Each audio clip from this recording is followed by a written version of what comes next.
Assalamualaikum and salam sejahtera. My name is AWATIF binti MOHD, the representative for Group 5 and will be the first presenter in this group. Our group consists of 5 members including me. For this case study, our group has chosen Japan and the title of our case study is Japan's involvement in the World War affecting their foreign policy. Japan is a country with an intricate and historic cultural past. Yet it has also evolved into one of the world's most economically and technologically advanced societies since 1950. Japan has pursued a much more active foreign policy which began in the 14th century and after its opening to the world in 1854. Japanese post-war growth exhibits an excellent continuity in the process of creating foreign policy. Today, many scholars who implicitly regard Japan as a unique nation try to characterize Japan using a variety of international relations theories. Some perceive Japan as a future military power, while others see it as a modern, liberal and peaceful nation that follows the teachings of liberalism or neoliberalism. Hi, my name is Nurul binti RAHALIM and I will be discussing about the history of Japan's foreign policy. There are several tensions in the story of the Japanese foreign ministry. By the 1930s, the conflict between Kasumi Gaseki and Miyazaki. Soon after the Meiji Restoration, the foreign ministry was found, it ascending as quickly as the Japanese nation-state. The foreign ministry faced the dilemma of cooperating with military agencies because Japan's fortunes tended to be punctuated by wars and incidents. Foreign ministry entered post-war after military agencies were destroyed. After losing to China in 1894, Japan's accession to power occurred in 3 stages. Gradually, by 1910, they became the continental powers of East Asia. They took the first step after the war with China and settled on the Asian continent through the war with Russia. They have been dominant in South Korea since 1904. The general, or we call as principal elders, had been consulted on maximum critical decision and commonly carried enough weight to put down policy. Over the wars with China and Russia, they ensured that foreign ministry accomplished the maximum through negotiation and that the flow became organized diplomatically. However, Japan's victory in 2 Great Wars resulted in a gradual shift in society's balance. Until now, there has been a reasonable amount of coordination between the armed force and civilian government institutions such as foreign ministry. The Japanese army occupied Korea and southern Manchuria during the 1905 war, and those of the foreign ministry were opposed. The tension created by this location and are expected to remain and peak over Siberia in 1918. Foreign policy making has lost its previous steadiness. This crisis put a premium on national defense and compelled the Japanese to reconsider their constitutional position. The emperor had the right to design and execute foreign policy with the help of his advisors, according to the Meiji Constitution in 1889. However, when it came to military command and administration, the emperor possessed prerogative exercised by military councillors, who were separate from and independent of the emperor's civilian advisors. Assalamualaikum, I'm HAZIRAH binti Muhammad and my matrix number is 065673. Today, I'll be presenting about Japan recovery after World War II. Japan recovered immensely after World War II despite all the losses they faced. The first policy is known as the Yoshida Doctrine, which he used to help recover Japan's economic growth. He also known as the father of modern Japanese economy. This policy was made as he concentrated more on reconstructing Japan's domestic economy while saving on military expenses by leaving Japan's defense to the US Army. Huge reduction on the military expenses allowed Japan to spend money and their power slowly on reconstructing Japan's economy as it was a rapid way to recover from the defeat. Other than that, Hayato Ikeda also had implemented the incoming doubling plan. As the name of the plan, it aims to double the income earned by Japanese workers and set a high level of living by increasing the amount of investment made by the central government to private and public firms. This plan also was aimed to increase the amount of foreign trade with many countries. Another factor that influenced the economic growth in Japan was the Ministry of International Trade and Industry, MITI. The ministry provides them with encouragement and guidance to initiate private business which they recognize having a potential long-term success. The target that MINTI focused on for growth were the industry of steel, shipbuilding, chemicals and machinery. Furthermore, the dissolution of Zaibatsu has enabled Japanese firms to become more flexible and to go through a change process. Zaibatsu were an important part of economic and industrial activities and held a huge influence over Japanese national and foreign policies and business conglomerates that were often treated preferably by the government through lower taxes and receiving huge funds of expansion of the company. The dissolution of the Zaibatsu was implemented by breaking up the holding companies which were the core of Zaibatsu control and to sell their stocks to the public. And that's all from Thank you to Ms. Hazirah. Assalamualaikum and good day to all. My name is FARIDATUL SHAFIQAH binti HISHAMUDDIN 065512, the fourth presenter of the group. I will continue our group presentation and with the Japan's foreign policy post-World War II. Japanese defeat in war means so much to them because it is the start of the reduction of Japan's borders compared to those in the mid-19th century.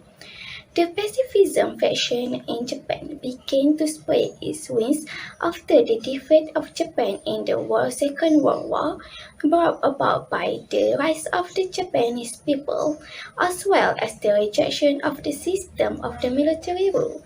After the war, Japan was ruled by the United States of military from 1945 to 1952. The population of the United States in Japan is to reconcile and democratize the Japanese. Yoshida Doctrine was named after a pre-war diplomat and four-time post-war Prime Minister Yoshida Shigeru.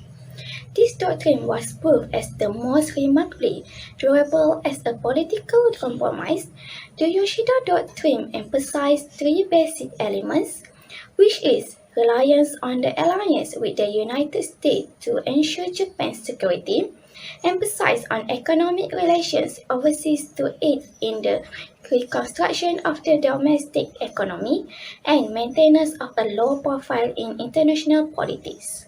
First, reliance on the alliance with the United States to ensure Japan's security. This war is to burden the United States in defending Japan while fomenting the Korean War.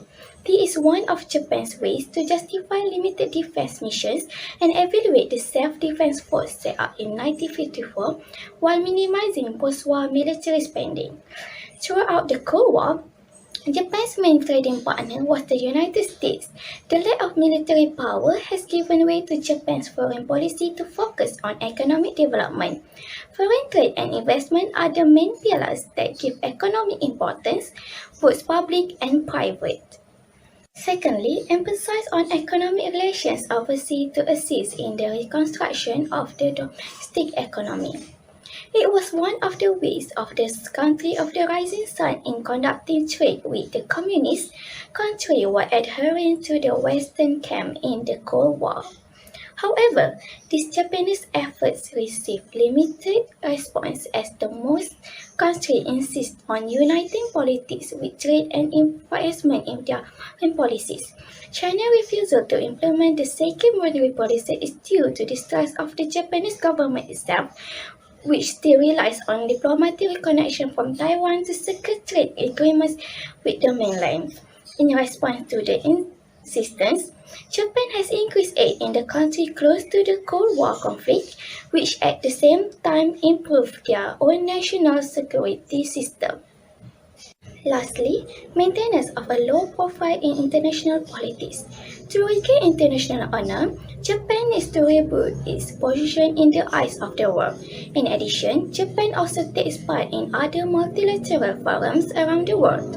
Multilateralist relations between the East Asian countries and Japan have opened opportunities for Japanese involvement in the conflicts that took place in the region have been haunted by the wartime relations. In 1978, Japan recognized the importance of the Association of Southeast Asian Nations, ASEAN, to its foreign policy. After that, Japan joined the ASEAN Regional Forum, ARF, which discussed the security conflicts that often occur in East Asian countries.